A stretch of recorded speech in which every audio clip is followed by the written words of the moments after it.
મિત્રો, આજે વાત કરવી છે એક એવા ગુજરાતી સિંહની જેના પગલાં જોઈને પાકિસ્તાની સેના થરથર કાંપતી હતી. તેઓ રેતીમાં પડેલી પગની છાપ જોઈને કહી દેતા કે દુશ્મન કેટલા કિલો વજન સાથે કઈ દિશામાં ગયો છે.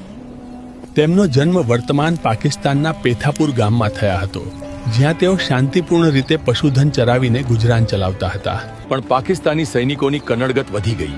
એક દિવસ રણછોડભાઈનો પિત્તો ગયો અને તેમણે 2 સૈનિકોને ત્યાં જ ઢાળી દીધા. એટલું જ નહીં, દુશ્મનોના હથિયાર છીનવી તેઓ ભારત ભાગી ગયા અને પોલીસ ચોકીમાં જમા કરાવ્યા. ભારત આવ્યા બાદ તેમની અદ્ભુત આવડત જોઈને તેમને સુઈગામ પોલીસમાં પગી તરીકે નોકરી મળી. સાલ 1965 હતી. પાકિસ્તાને કચ્છમાં વિઘાકોટ કબજે કર્યો હતો અને અમારી સેના રણમાં ફસાઈ ગઈ હતી.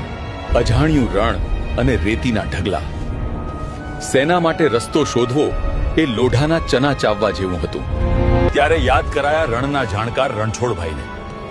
તેમણે સેનાને એવો ગુપ્ત રસ્તો બતાવ્યો કે દુશ્મનો ઊંઘતા ઝડપાયા. હવે વારો હતો 1971ના યુદ્ધનો. રણછોડભાઈ ફરી એકવાર પોતાના ઊંટ પર સવાર થઈ દુશ્મન સામે ચાલી નીકળ્યા. જીવના જોખમે તેઓ છેક પાકિસ્તાનના ધોરા વિસ્તારમાં ઘૂસી ગયા અને દુશ્મનોની પળે પળની ખબર લાવ્યા. યુદ્ધ ભયાનક હતું. અચાનક ભારતીય સેના પાસે દારૂગોળો ખૂટી પડ્યો અને હારનો ખતરો મંડરાવા લાગ્યો. પછી આ હીરો 50 કિલોમીટર દૂર ગયો, ઊંટ પર દારૂગોળો ભર્યો અને આખી રાત રણ પાર કર્યું. ઘવાયા હોવા છતાં તેઓ અટક્યા નહીં અને સમયસર દારૂગોળો પહોંચાડી 10,000 જવાનોના જીવ બચાવ્યા. જનરલ માણેકશા તેમને લશ્કરનો સાચો હીરો માનતા હતા. તેમનું માન એટલું હતું કે ખાસ ઢાકા જમવા બોલાવ્યા. ત્યાં પણ રણછોડભાઈની સાદગી જુઓ. તેઓ પોતાની સાથે ઘરેથી બાજરીનો રોટલો અને ડુંગળી લેતા ગયા હતા. એક તરફ મહાન જનરલ અને બીજી તરફ રણનો આ સિંહ. બંને સાથે બેસીને બાજરીનો રોટલો જમ્યો હતો. તેમણે 1992 સુધી સતત 30 વર્ષ પોલીસ અને સેનાની નિસ્વાર્થ સેવા કરી.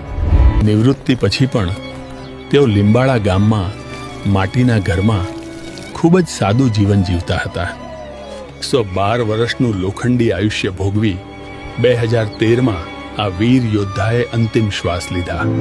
તેમની અંતિમ ઈચ્છા હતી કે અંતિમ યાત્રા દરમિયાન તેમના માથા પર પાઘડી હોવી જોઈએ અને અગ્નિ સંસ્કાર ખેતરમાં જ થવો જોઈએ. એક સામાન્ય ગોવાળથી લઈને ભારતીય સેનાના માર્ગદર્શક બનવાની સફર ખરેખર પ્રેરકદાયી છે.